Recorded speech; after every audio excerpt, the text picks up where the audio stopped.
খাঁটি গল্পের ঘাঁটি, যেখানে গল্প নয় অনুভূতির জন্ম হয়। অনেকেই বলে থাকেন জীবনে টাকাই সব কিছু নয়, কিন্তু জীবন চলার পথে টাকার মূল্য অনেকটা। আজকের গল্প টাকার রং। সোমা, তুমি কি তৈরি? অংশুর ডাক শুনে সোমা তাড়াতাড়ি বেরিয়ে আসলো।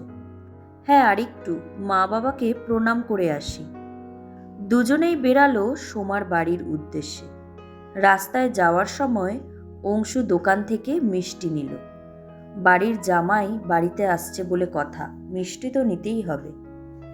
বাড়িতে পৌঁছাতেই সোমার মা স্নেহ ভরে জল মিষ্টি দিলেন।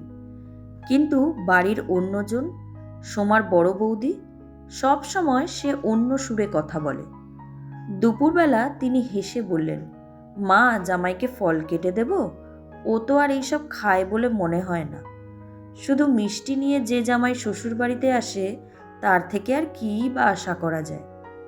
রোজগের টোজগের নেই সেরকম মনে হয়।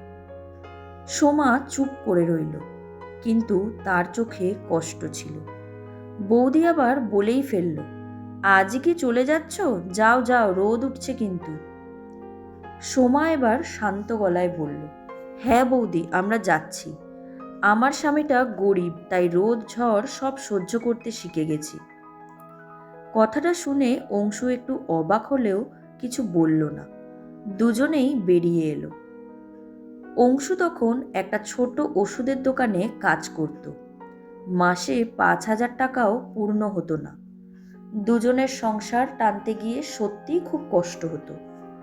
সোমার নিজের বাড়িতেও প্রথমে অংশুকে মেনে নেওয়া হয়নি, কিন্তু সোমা নিজের জোরেই দুই পরিবারকে রাজি করিয়েছিল। এরপর একদিন সোমা বলে, শোনো, আমাদের বিছানার চাদরটা না ছিঁড়ে গেছে, নতুন একটা আনবে?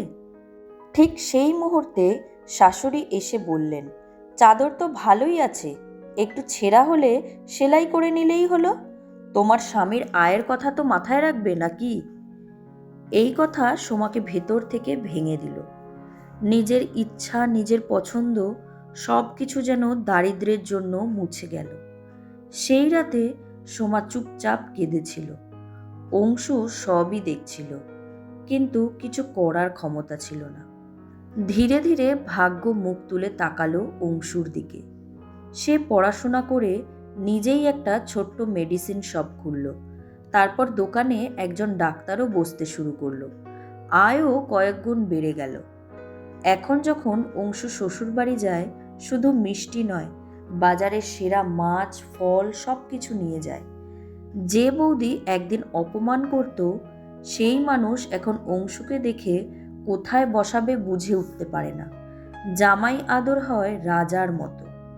কোনো আত্মীয়ের মাথা ধরলে, বুক ব্যথা হলে ফোন যায় একমাত্র অংশুর কাছে।